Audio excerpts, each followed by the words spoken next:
मल्लिकार्जुन खरगे यांनी केलं। पराभवाच्या धक्क्यातून जर ते अजूनही बाहेर आले नसेल तर माझी एक त्यांचा हितचिंतक म्हणून एक सूचना आहे की पराभवाच्या धक्क्यातून बाहेर येण्यासाठी योग्य विश्लेषण करा। लाडकी बहीण योजनेमध्ये निवडणुकीच्या अगोदर जे 2,33,00,000 बहिणींच्या खात्यामध्ये सरकारच्या माध्यमातून 1,500 रुपये प्रत्येकी पाठवण्यात आले महिन्याला, तेव्हा तुम्ही विरोध करत राहिलात। आमच्या लाडक्या बहिणींच्या मनात हे काँग्रेसचे नेते हे आपले हितचिंतक नाही हा भाव तयार झाला। तुम्ही कोर्टात गेला योजना बंद करा म्हणून। कशा आमच्या लाडक्या बहिणी तुम्हाला मतदान करणार आहे? आणि लोकसभेच्या निवडणुकीपेक्षा 43,325,000 महिला भगिनी या लोकसभेच्या निवडणुकीपेक्षा जास्त मतदानासाठी निघाल्यात। दुसरीकडे विश्वगौरव देशगौरव नरेंद्र मोदीजींच्या नेतृत्वात व मान्य अमितभाईंच्या अतिशय सूक्ष्म नियोजनात ही निवडणूक लढवली गेली आणि आमचे 3 खंबीर सेनापती निवडणुकीत होते। त्यांच्या नियोजनातील अंमलबजावणीवर जेव्हा निवडणूक लढवली गेली तेव्हा विजय प्राप्त होणार आहे। तुम्ही हे रडणं थांबवा।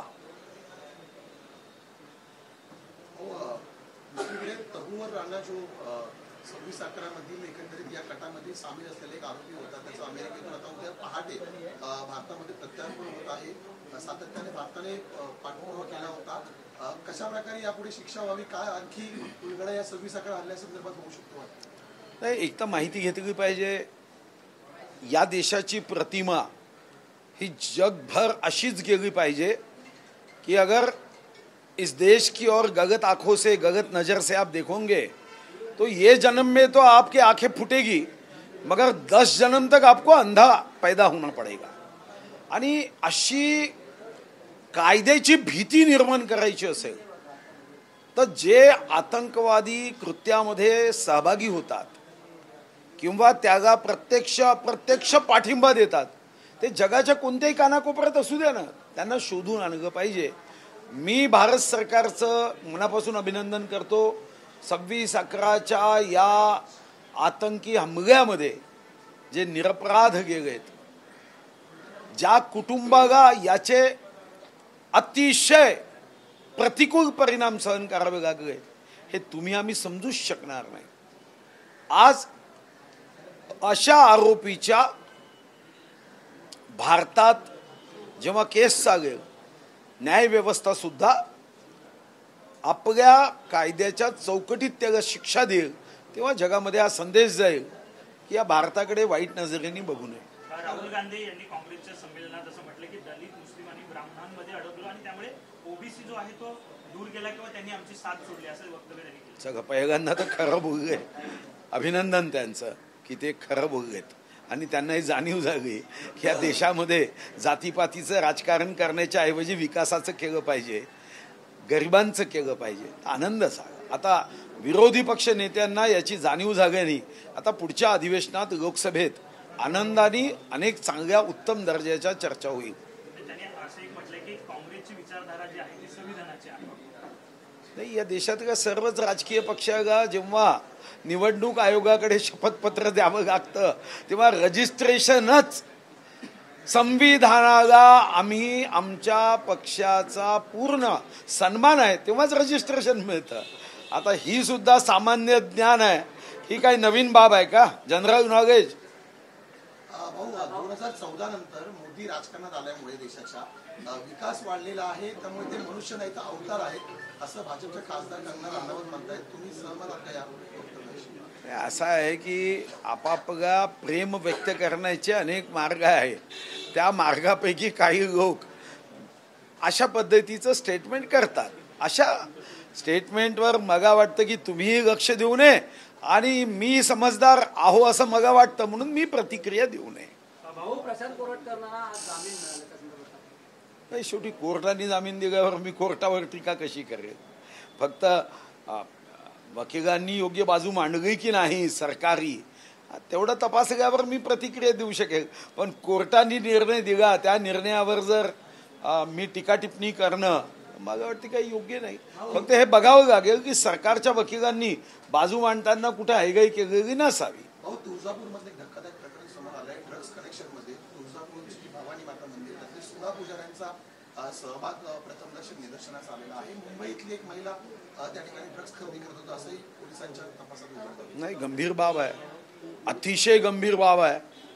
माँ भवानी जी आमच्या रक्ताच्या थेंबाथेंबामध्ये चैतन्य निर्माण करते, त्या तुळजापूरच्या पवित्र भूमीवर जर अशा पद्धतीने ड्रग्जचा अनैतिक व्यापार होत असेल तर गृह विभागाने अतिशय कडक लक्ष दिलं पाहिजे आणि जो कोणी या गुन्ह्यामध्ये सहभागी असेल त्याला शिक्षा दिली पाहिजे.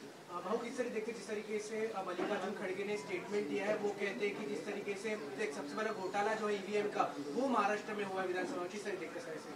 देखो, अपने पराभव की कारण मीमांसा विश्लेषण ये सत्य के आधार पे होना चाहिए. जब लाडली बहन योजना हमारे राज्य में शुरू हुई तब ये तो सौतेले भाई जैसा व्यवहार कर रहे थे, कोर्ट में किसी को भेज रहे थे, बहुत अपशब्दों का इस्तेमाल करते थे. आपको मैं बता रहा हूं कि 43,325 से ज्यादा बहनों ने लोकसभा से ज्यादा वोटिंग किया. फिर हमारे विश्व गौरव, देश गौरव, गरीबों के मसीहा नरेंद्र मोदी जी का यहाँ पे सभाएं लेना, मार्गदर्शन करना, और हमारे आदरणीय गृह मंत्री अमित भाई, इनका इतना शास्त्र शुद्ध सूक्ष्म नियोजन, और हमारे फिर 3 सेनापति थे, देवेंद्र जी थे, एकनाथ शिंदे जी थे, अजित दादा थे. तो कार्यकर्ताओं को लोकसभा के पराभव के बाद वो खरगोश और कछुए जैसी कथा हुई कि एक बार कछुआ जीत गया तो उसको लगने लगा कि मैं शक्तिशाली हूं, खरगोश से ज्यादा तेज दौड़ सकता हूं. वो एक ही बार कथा में वो जीतता है जब खरगोश थोड़ा बेसावध रहता है. वैसे ही थोड़ा लोकसभा में संविधान बदलने की नई नई कहानियां रची गई और थोड़ा हम भी उस समय बेसावध रहे. हमें नहीं लगा कि सोशल मीडिया का इम्पैक्ट ऐसी गलत तरीके से हो जाएगा, और तब एक काम कर लिया. हमेशा वैसा थोड़ी काम होने वाला. भाऊ, एक और प्रश्न, जिस तरह 26/11 का जो एक मास्टरमाइंड था तैमूर राणा, उसे अब भारत लाया जा रहा है यूएस से, किससे देखते हैं ऐसे इतने बड़े आरोप? कानून से ठोकना चाहिए. विश्व में ये भाव जाना चाहिए. हमारे भारत माता की ओर, देश की ओर अगर कोई गलत नजर से देखेगा तो हम कानून से उसे ऐसा अंधा कर देंगे कि सैकड़ों जन्म तक वो वैसे ही पैदा होगा.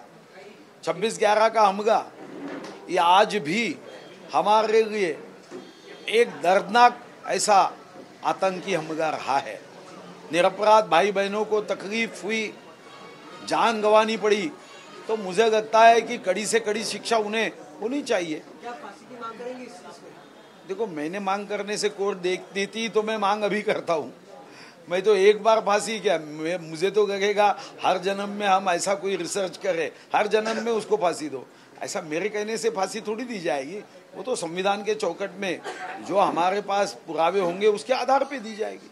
सर, खुलताबाद का नाम बदलने को लेकर, मांग को लेकर जो एमआईएम के नेता है इम्तियाज जलील, उनका बयान आया है कि इतना ही शहरों के नाम अगर बदलने हैं तो अपने बाप के नाम बदल दीजिए, और इतना ही हिम्मत है भाजपा वालों में, तो गुजरात के अहमदाबाद का नाम क्यों नहीं बदल? नहीं, यहाँ भाजपा वालों का विषय नहीं है. देश में कई बार नाम बदले गए, कई बार नाम बदले गए.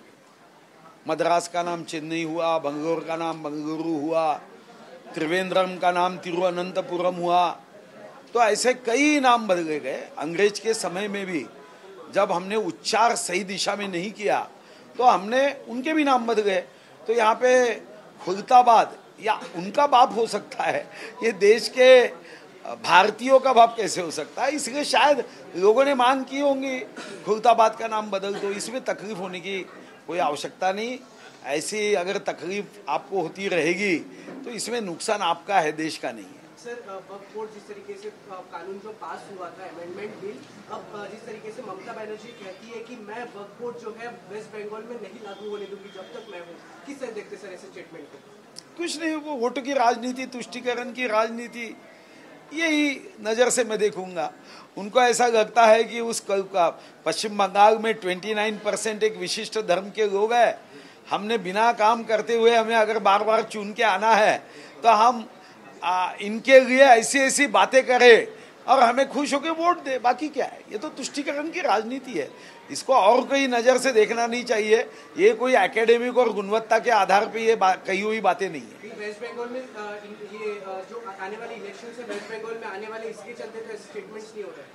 हाँ जी, चुनाव को जीतने के लिए ऐसे स्टेटमेंट होते हैं। जब आप अपने यहाँ का इंफ्रास्ट्रक्चर बता के चुनाव जीत नहीं सकते, जब आप गरीबों की उन्नति से चुनाव जीत नहीं सकते, तब आप ऐसी घटिया स्तर की राजनीति पे उतर आते। महागाईचा वाढका होताना दिसतोय। सीएनजीचे गॅस दर पुन्हा वाढलेले आहेत। तर मुंबईमध्ये काल घरगुती गॅस चे दर सुद्धा वाढलेले होते। विरोधक टीका करतात की महागाईच्या मुद्द्यावरती सरकार गंभीर नाही। हे खरं आहे, काही गोष्टींच्या संदर्भामध्ये आता काही दर आंतरराष्ट्रीय स्तरावरच्या काही घडामोडींनी वाढ गयात, पण ते कमी सुद्धा होतील। हे काही क्षणापुरते, काही कालावधीपुरते असतात जेव्हा आंतरराष्ट्रीय स्तरावर, कारण काँग्रेसनी या देशाला जे स्वावलंबी होऊच दिलं नाही ना, साधा मिळो सुद्धा इम्पोर्ट करावा लागायचा। आता कुठं आपण धीरे धीरे त्या मार्गावर चाललो आहे। क्रूड ऑइल फक्त विकत घ्यायचं, पर बॅरेल त्याच्यामध्येही गडबड घोटाळा करायचा, ही जी काँग्रेस संस्कृती आहे, आता हा जो काँग्रेसी संस्कृतीचा हे दुष्परिणाम आहे, हा निघायला काही वर्ष लागतील। सर, बिहार में भी जो है तेजस्वी प्रताप यादव का भी बयान आया है कि हमारी सरकार आने पर वक्फ संशोधन बिल को जो है कचरे के डब्बे में फेंक दिया जाएगा। ठीक है, मगर मतदाता उनको कचरे के डब्बे से बाहर निकालने के बाद ही ये बात होगी ना, अभी तो वो खुद कचरे के डब्बे में। Thank you sir.